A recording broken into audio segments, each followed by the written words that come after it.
capítulo 1. Vamos a ir a nuestras Biblias. Esdras, capítulo 1.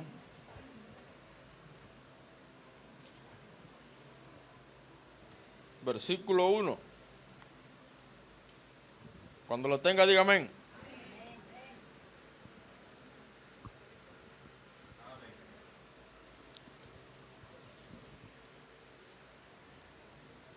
Después de Crónicas, dice la palabra de Dios, Esdras, capítulo 1, versículo 1 en adelante. En el primer año de Ciro, rey de Persia, para que se cumpliese la palabra de Jehová por boca de Jeremías, despertó Jehová el espíritu de Ciro, rey de Persia, el cual hizo pregonar de palabra y también por escrito por todo su reino, diciendo: Así ha dicho Ciro, rey de Persia: Jehová, el Dios de los cielos, me ha dado todos los reinos de la tierra y me ha mandado que le edifique casa en Jerusalén, que está en Judá. Quien haya entre vosotros de su pueblo, sea Dios con él, y suba a Jerusalén, que está en Judá, y edifique la casa a Jehová, Dios de Israel. Él es el Dios, la cual está en Jerusalén. Y a todo el que haya quedado en cualquier lugar donde more, ayúdenle los hombres de su lugar con plata, oro, bienes y ganados, además de ofrendas voluntarias para la casa de Dios, la cual está en Jerusalén. Hasta ahí la lectura, Esdras capítulo 1, versículos 1 al 4. Padre, te adoramos, agradecidos estamos por la oportunidad más que tú nos das en este día, domingo, día del Señor, para seguir adorándote, así como esta mañana, ahora en la tarde. Qué bueno, Señor, es dedicarte este día, aparte de descansar. De corazón, Señor, oramos para que bendigas tu palabra, que tu Santo Espíritu obre en nuestros corazones y podamos extraer de ella las verdades y los principios que necesitan nuestras almas, nuestras mentes, para poder ser realmente las personas que tú quieres que seamos, el pueblo de Dios que tú quieres que seamos. Gracias, Padre. Nos encomendamos a ti en el nombre de Jesucristo. Amén. Gracias, hermano. Libro de Esdras. Pudiéramos decir, hermanos, que lo que ocurre con los libros de Samuel, los libros de Reyes, los libros de Crónicas, nosotros los recibimos divididos, primero y segundo. ¿De acuerdo? Lo mismo se pudiera decir de los libros Esdras y Nehemías. Tanto Esdras y Nehemías se pueden fundir en un solo libro, porque ambos tratan eventos que ocurren dentro del mismo contexto. Es decir, ambos se complementan, porque usted que conoce la historia bíblica recordará que tanto Esdras como Nehemías coincidieron en el mismo propósito, el propósito de reestructurar, de retomar la adoración del pueblo. Pero con ellos hay otro nombre que no podemos pasar por alto. Nos referimos a Zorobabel. En el capítulo 2, versículo 1 y 2, así lo vemos. Dice el texto: estos son los hijos de la provincia que subieron del cautiverio, de aquellos que Nabucodonosor, rey de Babilonia, había llevado cautivos a Babilonia, y que volvieron a Jerusalén y a Judá, cada uno a su ciudad, los cuales vinieron con Zorobabel. Note el primer nombre que se cita para referirse a aquellos que regresaron del exilio para reconstruir la casa de Dios, el lugar que era símbolo de la presencia de Dios en medio del pueblo. De manera que si vamos a hablar de tres personajes centrales en esta fase de la historia de Israel, luego del cautiverio, tanto asirio como babilónico, y si se quiere persa, tenemos que mencionar a Zorobabel, a Esdras y a Nehemías. Hermanos, estas personas fueron las responsables de lo que pudiéramos llamar la renovación espiritual del pueblo. Zorobabel tuvo en mente, y no solo eso, sino que Dios lo procuró así. Dios usó este instrumento humano, a Zorobabel, para reconstruir el templo, reconstruir el altar. Ese, como ya dije, símbolo de la presencia de Dios. Algo central para la vida espiritual de la nación. Pero luego de Zorobabel, y lo veremos más adelante, encontramos a un Esdras que se preocupó no por la reconstrucción del templo, el aspecto físico de la adoración, sino más bien la restauración espiritual de la nación. Y de paso, la restauración moral de la nación. Esdras, como dice la Biblia, propuso en su corazón prepararse para eso, para ser un instrumento usado en las manos de Dios, para que el pueblo volviera su corazón a Dios. No sirve de nada tener un templo bien embellecido, con un buen aspecto,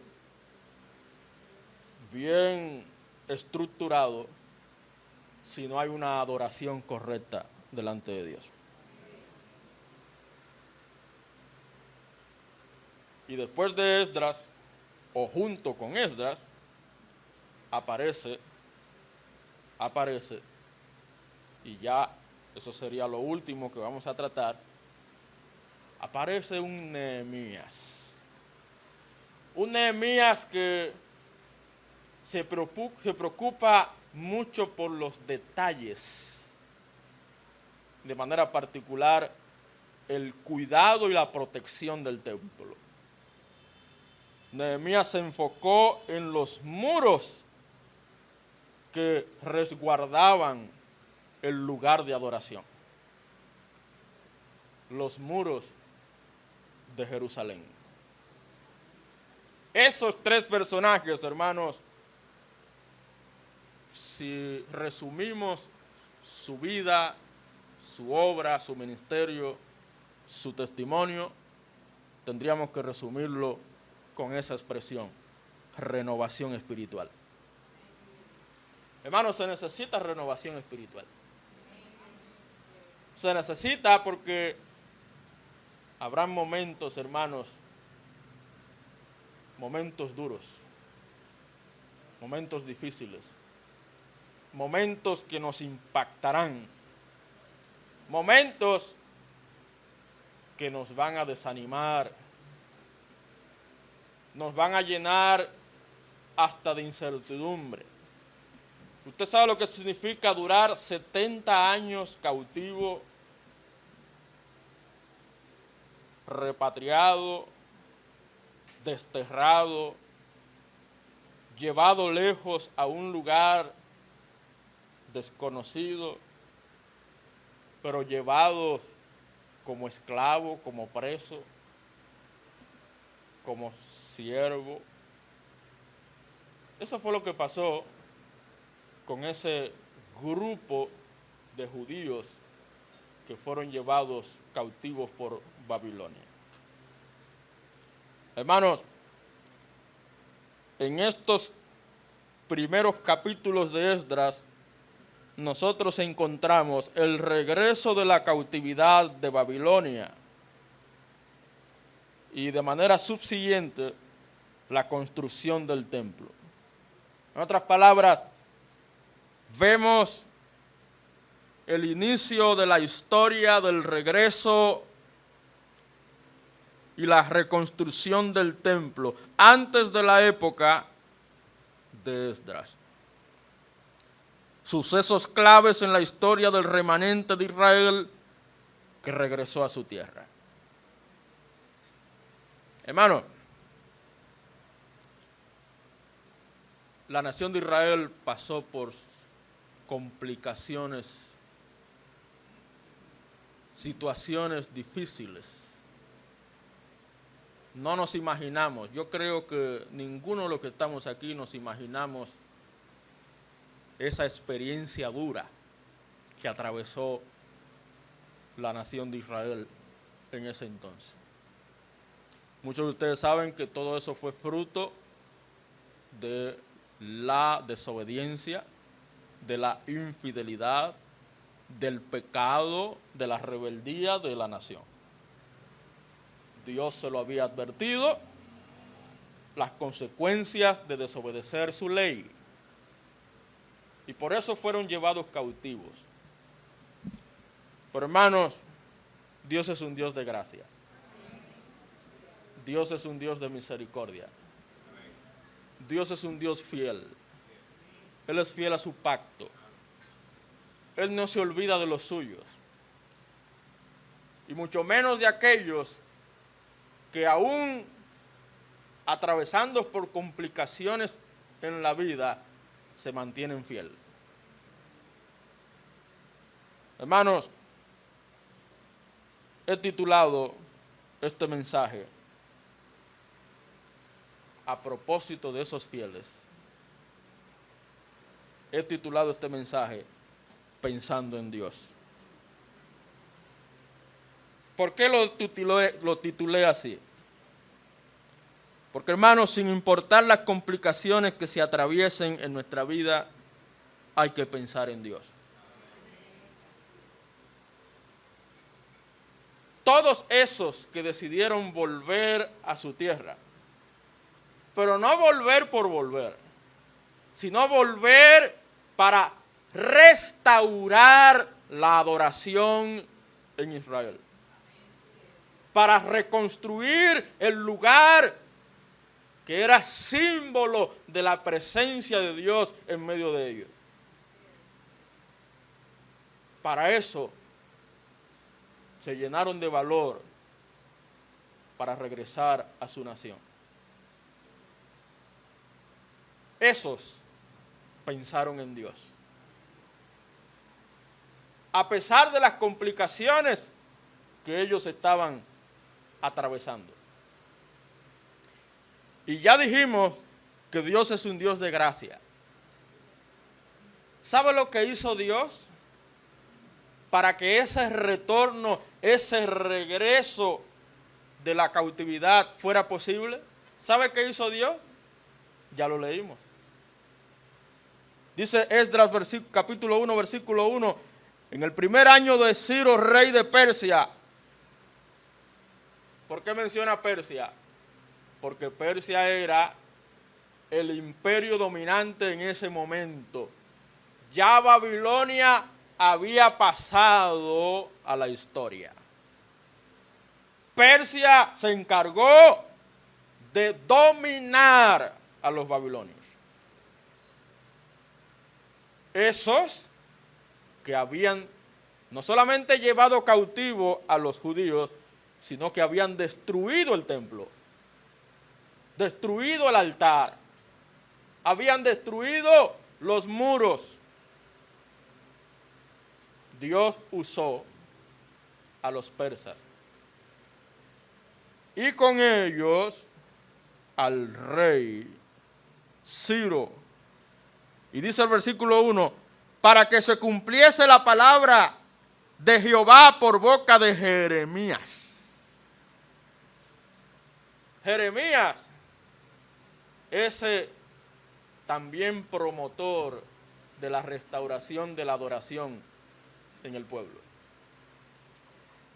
¿Y cuál fue el cumplimiento de esa palabra?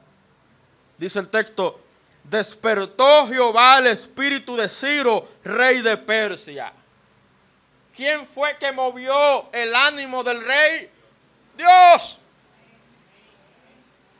Un rey extranjero, gentil, y si se quiere pagano, impío. Aún así, Dios movió su ánimo, su voluntad. Y dice el texto, el cual hizo pregonar de palabra y también por escrito por todo su reino, diciendo, así ha dicho Ciro, rey de Persia, Jehová, el Dios de los ejércitos, me ha dado todos los reinos de la tierra. Tremendo. Y me ha mandado que le edifique casa en Jerusalén, que está en Judá. Gloria a Dios. ¿Quién está detrás de todo eso? Dios. ¿Se puede dar cuenta de la gracia de Dios? A veces Dios, hermanos, jefes, supervisores, personas que están encima de nosotros, por nuestras oraciones y nuestra fidelidad, por pensar en Dios, el Señor doblega sus corazones a nuestro favor. Mire cómo Dios puede obrar de maneras a veces sorprendentes para nosotros. Pero no se quedó ahí la cosa, versículo 3. Quien haya entre vosotros de su pueblo, sea Dios con él.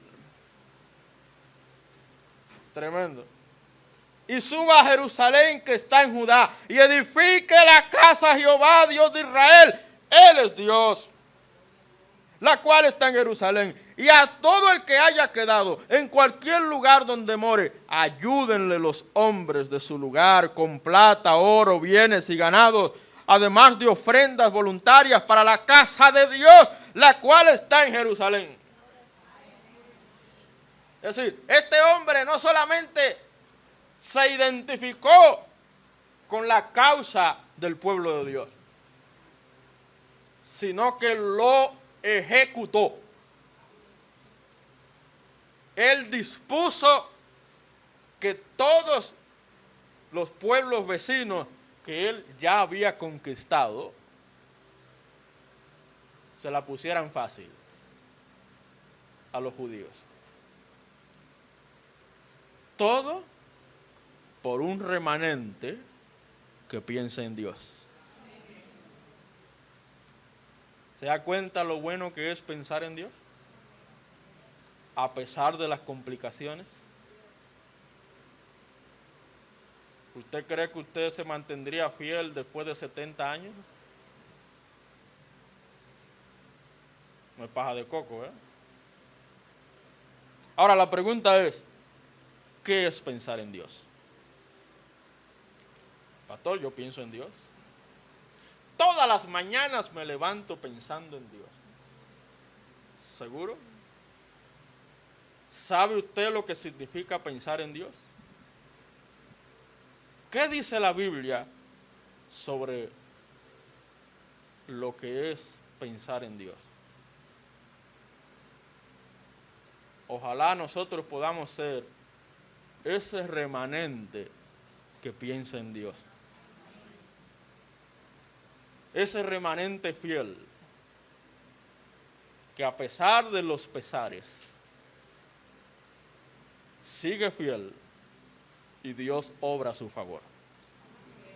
Hermano, ¿qué es pensar en Dios? Bueno, en primer lugar, hermano, mire conmigo desde el versículo 5.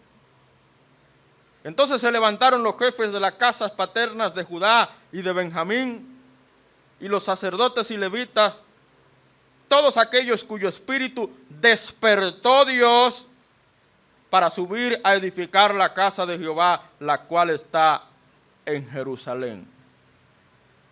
Ellos pudieron darse cuenta que Dios estaba poniendo todo a su favor. Versículo 6. Y todos los que estaban en sus alrededores les ayudaron con plata y oro, con bienes y ganado, y con cosas preciosas, además de todo lo que se ofreció voluntariamente.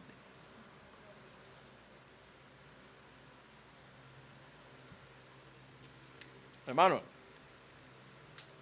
no solamente la gente del pueblo, los propios judíos, preocupados, interesados por la restauración de la adoración, la reconstrucción del lugar de adoración, no solamente ellos recolectaron, ofrendaron, dieron voluntariamente para ese propósito, sino que Dios tocó los corazones de los pueblos vecinos, así como del rey en ese entonces, para recoger lo necesario para ese trabajo. Para que nos demos cuenta, hermanos, que sostener la obra de Dios no es de ahora, Eso no es de ahora. Si nosotros queremos mantener la casa de Dios y queremos embellecer la casa de Dios y tenerla en condiciones plenas, se necesitan recursos.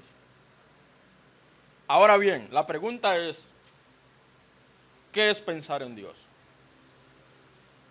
Pensar en Dios, en primer lugar, es dar para Dios. ¿Me está escuchando? Yo pienso en Dios, pero no aporto nada. Yo pienso en Dios, mi pensamiento eres tú, Señor, y no contribuyo en nada. Eso es pensar en Dios. ¿Sabe qué dice la Biblia? Donde esté vuestro tesoro, allí estará vuestro corazón.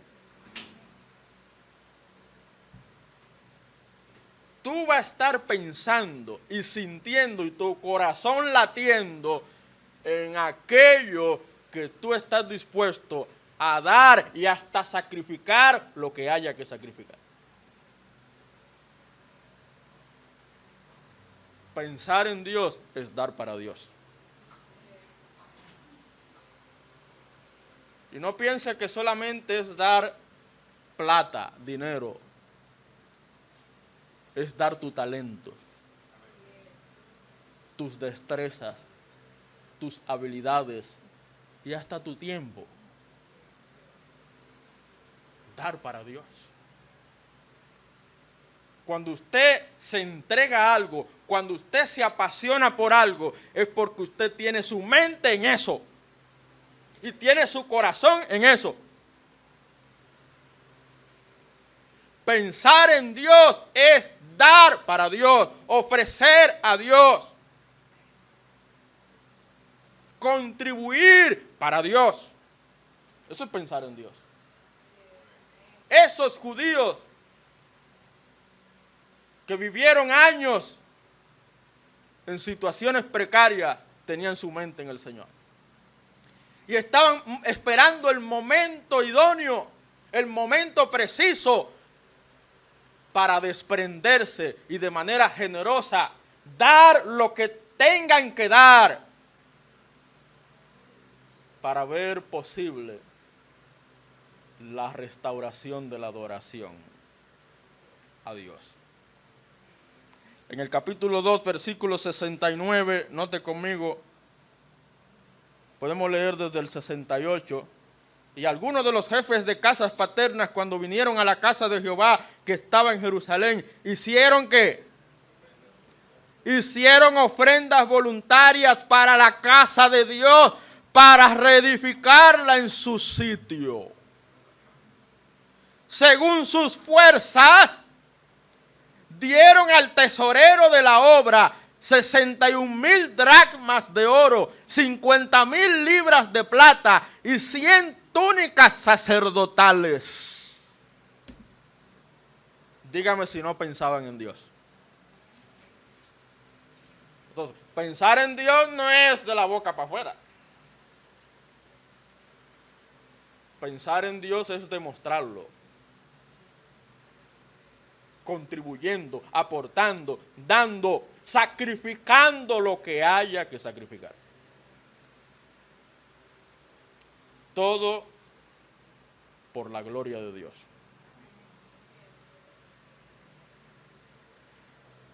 ¿Sabe alrededor de cuántos judíos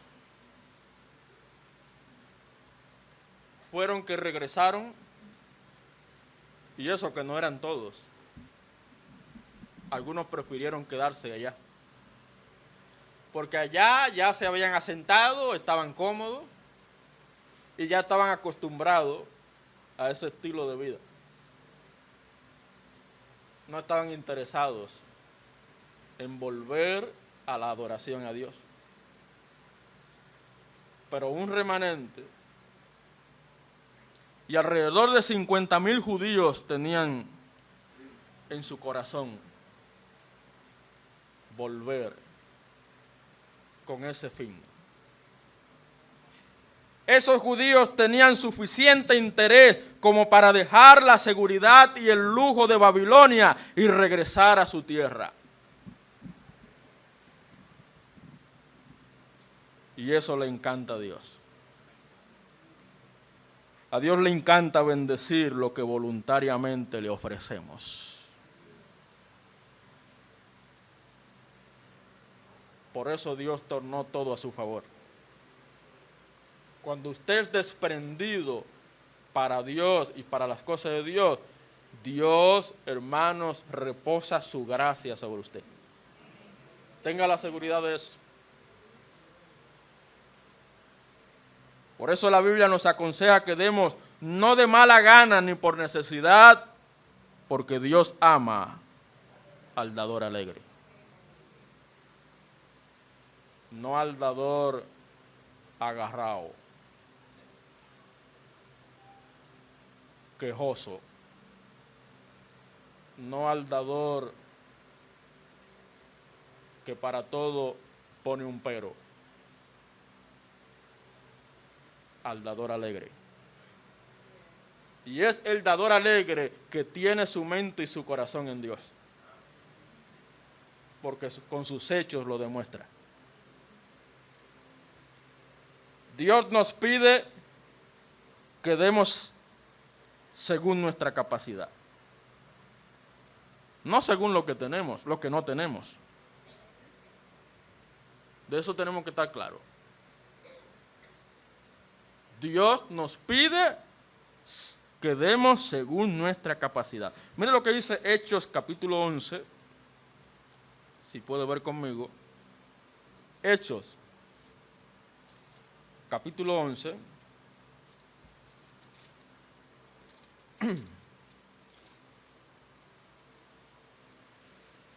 versículo 29.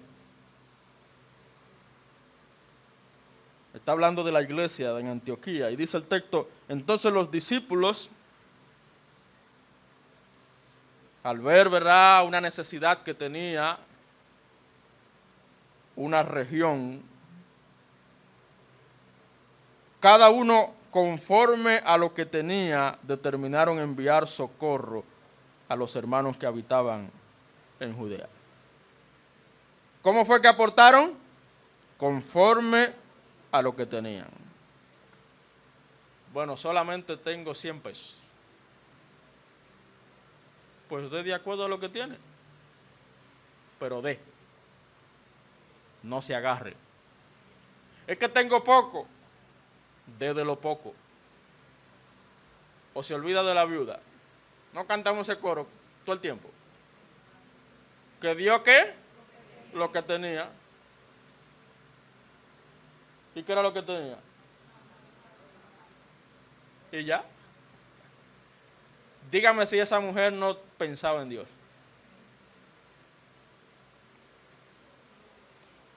En 2 Corintios, capítulo 8, mire conmigo también. 2 Corintios, capítulo 8. Note el versículo 12. Dice, hablando de la ofrenda para los santos, porque si primero hay la voluntad dispuesta, será acepta según lo que uno tiene, no según lo que no tiene. Dios no te está pidiendo que des de acuerdo a lo que no tienes. Él te está pidiendo que des según lo que tú tienes. ¿Tienes poco? Pues dale poco. Pero tienes mucho, no dé como si fuera poco, como si tuviera poco. Dé como lo que tienes.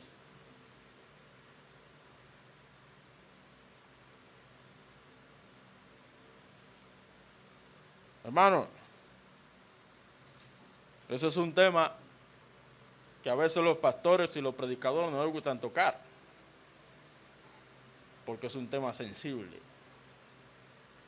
Cuando a la gente se le habla de dar, no de dar, sino de dinero. Hay dos cosas, hermanos, que son delicadas. Lo que es el dinero y la comida, hay que pisar fino. Por eso que la Biblia habla del don de repartir. ¿Sabía que dar es un don? Es decir, la capacidad, la gracia de darle a cada quien lo que le toca con justicia, pero hacerlo con amor. Eso no es para todo el mundo. Entonces, el dar para Dios, hermanos, tiene que ser algo del corazón. Si usted va a dar a regañadientes, quejándose, mejor no dé nada. Tan sencillo como eso. Pero cuando vaya a dar, délo con alegría, de corazón, como para el Señor y no para los hombres.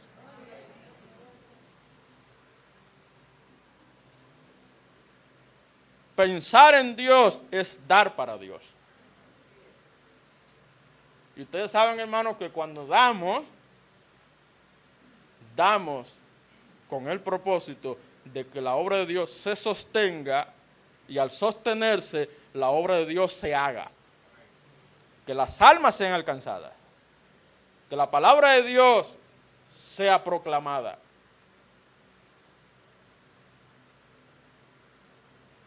Es para eso. Pero hay una segunda cosa. Vuelva a Esdras. Esdras, capítulo 3.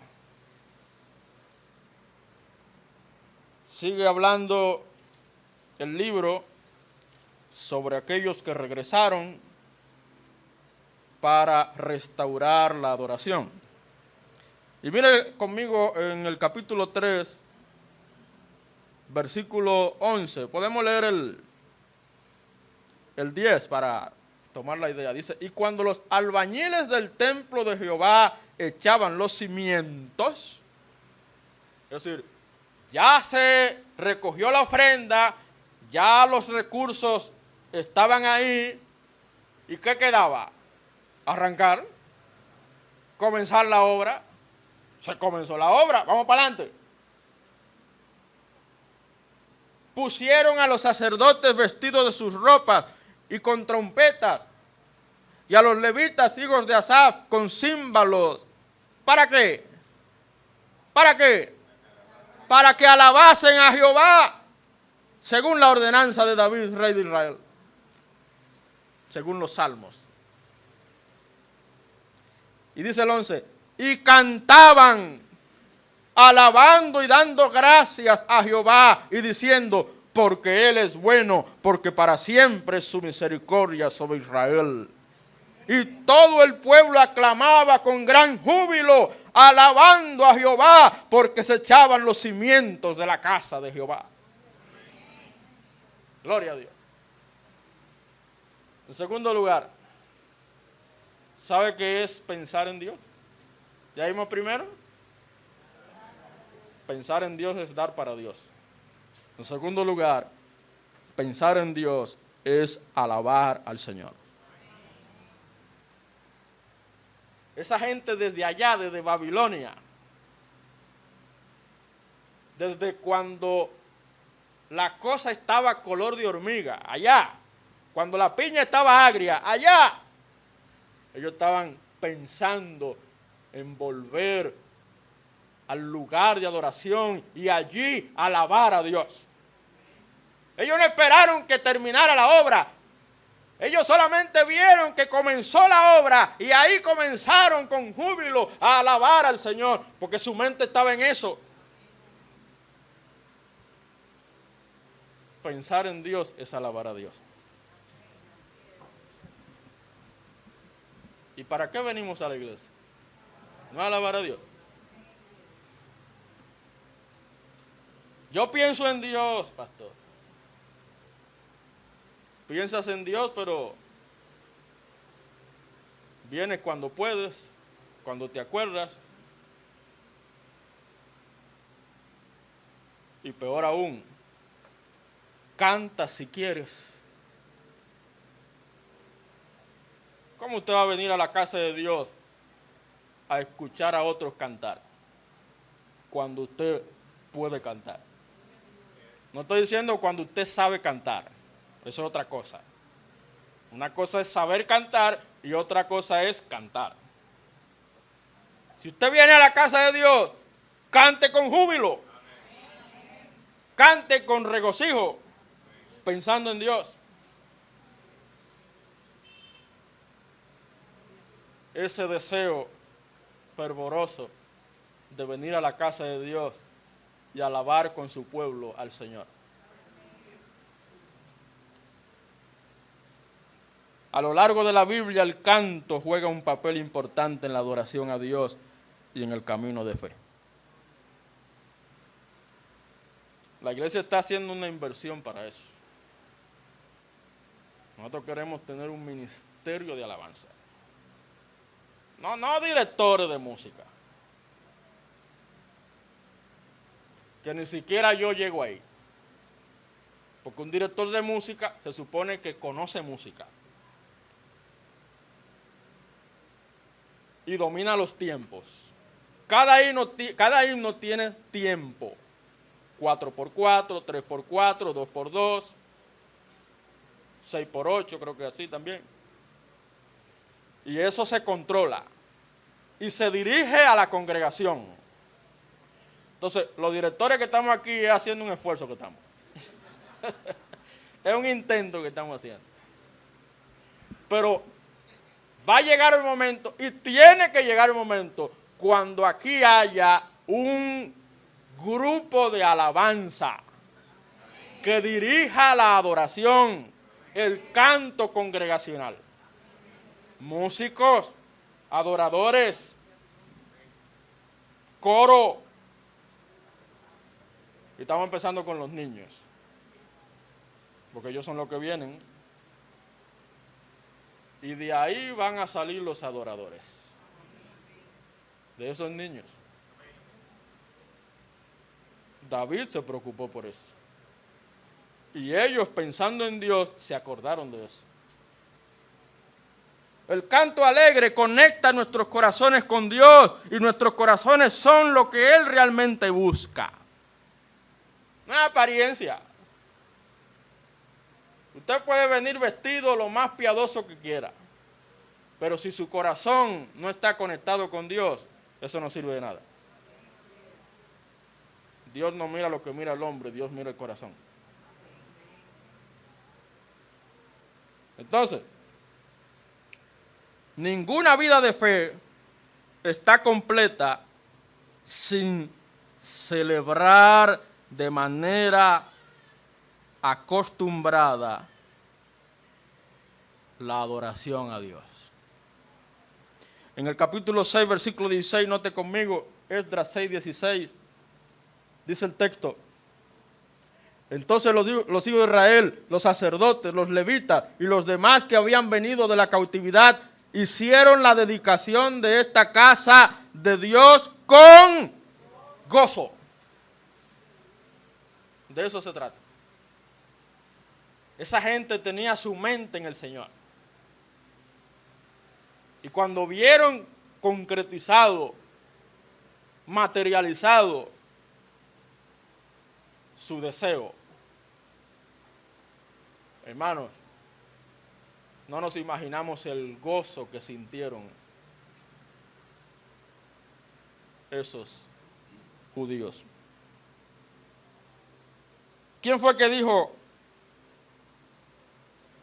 que dejó su palabra para que su gozo permaneciera en nosotros? ¿No fue Jesucristo? Y dice además, y vuestro gozo sea cumplido. A Dios, al Señor le interesa que su pueblo manifieste gozo. Y lo manifieste en la alabanza y en la adoración. Eso es pensar en Dios. Eso es pensar en Dios. Pero usted no tiene que esperar venir a la iglesia para cantarle a Dios, cántale en su casa. Escuche alabanza, entone alabanza al Señor. Eso hacía David, ¿verdad? David compuso salmos, himnos, para eso. Si usted siente en tu corazón escribir un canto a Dios, escríbalo. Lo único que va a faltar es ponerle música. Pero cuando tengamos músicos, le ponemos. Pero escríbale a Dios, haga una compilación. ¿Verdad? Como hizo la hermana Blanca, poesías. Haga una compilación de cantos para Dios. Y después se le pone música. Ya hemos visto. ¿Qué es pensar en Dios? Dar para Dios, alabar al Señor. Por último, capítulo 6. No lo dije al principio, pero es bueno que estemos bien claros del orden de la historia.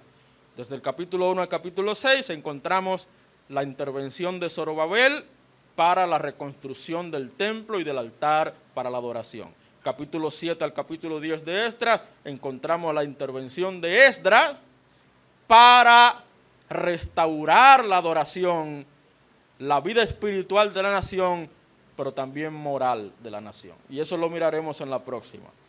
En el capítulo 6, versículo 21, dice el texto: comieron los hijos de Israel que habían vuelto del cautiverio con todos aquellos que se habían apartado de las inmundicias de las gentes de la tierra para buscar a Jehová, Dios de Israel. Y podemos agregar el 22 que dice: y celebraron con regocijo la fiesta solemne de los panes sin levadura 7 días, por cuanto Jehová los había alegrado y había vuelto el corazón del rey de Asiria hacia ellos para fortalecer sus manos en la obra de la casa de Dios, del Dios de Israel. Hermanos, por último, pensar en Dios es separarse de la mundanalidad. Yo pienso en Dios, pero usted sigue mezclado con las cosas del mundo. Así no se vale. Usted está con Dios o está con el mundo. La Biblia dice, no améis al mundo ni las cosas que están en el mundo. Porque si alguno ama al mundo, el amor del Padre no está en él. El texto dice, versículo 21, que los hijos de Israel compartieron alimentos, y eso es mucho que decir, con todos aquellos que se habían apartado de las inmundicias de las gentes de la tierra para buscar a Jehová, Dios de Israel. Ahí está hablando, hermanos, de personas que pudiéramos llamarlos prosélitos al judaísmo. Es decir, personas que no eran judías, pero conocieron al Dios de Israel, conocieron la ley del Dios de Israel y decidieron convertirse al Dios de Israel. Pero lo hicieron de corazón. Porque dice el texto que se habían apartado de las inmundicias de las gentes de la tierra. ¿Para qué? Para buscar a Jehová, Dios de Israel. Pensar en Dios. Esas personas, aunque no eran judías, pensaron en Dios. Y decidieron ser parte de las cosas de Dios. Se separaron de la mundanalidad. Eso es pensar en Dios. Si realmente queremos buscar al Señor, tenemos que separarnos de las malas prácticas de un mundo incrédulo. No podemos darnos el lujo de seguir el mismo camino que sigue el mundo impío, pecador, este mundo controlado por Satanás. No, ustedes saben que la Biblia dice que la amistad con el mundo es enemistad con Dios. Y dice la Biblia que no os conforméis a este siglo. No te amoldes al mundo, no te parezcas al mundo. Tenemos que diferenciarnos. Digo, si decimos que pensamos en Dios. Porque si hay una cosa que Dios procuró para su pueblo, era precisamente la santidad. Dios quiere un pueblo santo. Y santo significa apartado para Dios. O vivimos en santidad o vivimos en mundanalidad. Una de las dos. Pensar en Dios es separarse de la mundanalidad.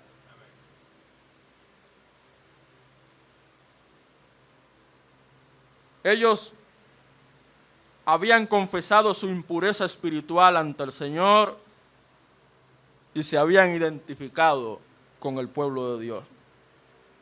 No solamente se circuncidaron, sino que renunciaron a la idolatría para guardar la adoración a Dios. Dice el 22, celebraron con regocijo la fiesta solemne de los panes sin levadura 7 días, por cuanto Jehová los había alegrado. Celebraron la Pascua.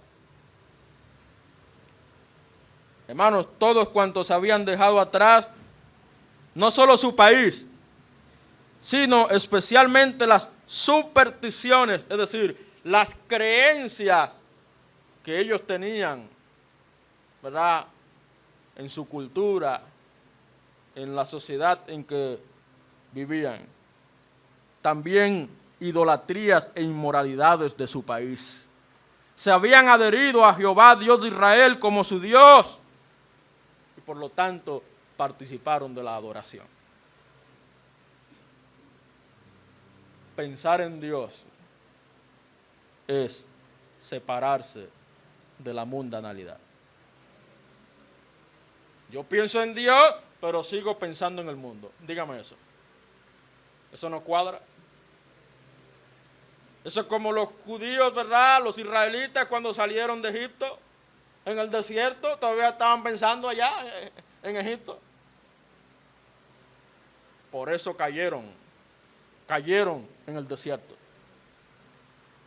O como la mujer de Lot, escapen por su vida, le dijo el Señor. Y después de un tramo, la mujer todavía mirando para atrás. Y ahí vino la consecuencia, ¿verdad? Entonces, pensar en Dios es separarse de la mundanalidad. Ya no podemos darnos el lujo de seguir en las cosas del mundo. Eso es pensar en Dios. Entonces ya hemos visto, pensar en Dios es dar para Dios, alabar al Señor, separarse de la mundanalidad. A manera de reflexión ya para concluir, hermanos, ¿estás tú pensando en Dios o en tus circunstancias? Si tú te la pasas pensando en tus circunstancias, y voy a decir algo que puede chocar, pero yo quiero que me entiendan con claridad lo que voy a decir. Nuestras oraciones muchas veces giran en torno a nosotros, a nuestros problemas, a nuestras circunstancias. ¿Cuándo fue la última vez que usted oró al Señor exclusivamente para adorarlo, alabarlo y exaltarlo? Para darle gracias. ¿Cuándo fue la última vez que usted cargó sus oraciones para interceder por otros? Para orar por otros. Hermano, la oración es un reflejo de nuestra condición espiritual. La oración tiene que estar cargada de adoración a Dios, tiene que estar cargada de confesión, así como de petición. Pero también tiene que estar cargada de intercesión. Entonces, eso habla de lo que pensamos. ¿Pensamos en Dios o pensamos en nuestras circunstancias, en nuestros problemas, en nuestras situaciones personales? ¿Dónde está tu mente? Hay un corito que lo aprendí con mi esposa que dice: no dejes que tu mente se vaya de paseo. Piensa en las cosas de Dios. ¿Dónde está tu mente? Hermano, Dios quiere, aunque sea un pequeño remanente, pensando en Él. Ojalá los que estamos aquí seamos ese remanente. Aquellos que piensan en Dios, pero de verdad. Lo demuestran, lo dejan ver, dan testimonio de eso. En Cristo tenemos la mente de Cristo. No se olvide de eso. Ahora en Cristo, nuestra mente es la misma mente de Cristo. ¿Y qué significa eso? Una mente donde lo espiritual es más importante que lo material. Las cosas de Dios son más importantes que mis cosas personales. Eso era lo que tenía en mente el pueblo cuando volvió de la cautividad. Pusieron las cosas de Dios por encima de las cosas suyas. Por eso muchos se quedaron allá en la cautividad. Vamos a orar. Padre, gracias por hablarnos. Gracias, Señor, porque definitivamente vale la pena dejar tal vez la comodidad de nuestra casa para venir al templo, para adorarte, exaltarte, glorificarte y prestar atención a tu palabra.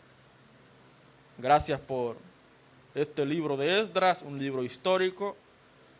Muchos detalles se pueden ver allí, pero qué bueno, Señor, que podemos reflexionar sobre estos principios. Ayúdanos, Señor, a ser un pueblo que verdaderamente piensa en Dios. Gracias por hablarnos. Bendice ahora la ordenanza, la Santa Cena, que podamos hacerlo con dignidad. Gracias, Padre. En el nombre de Jesucristo. Amén. Gloria a Dios.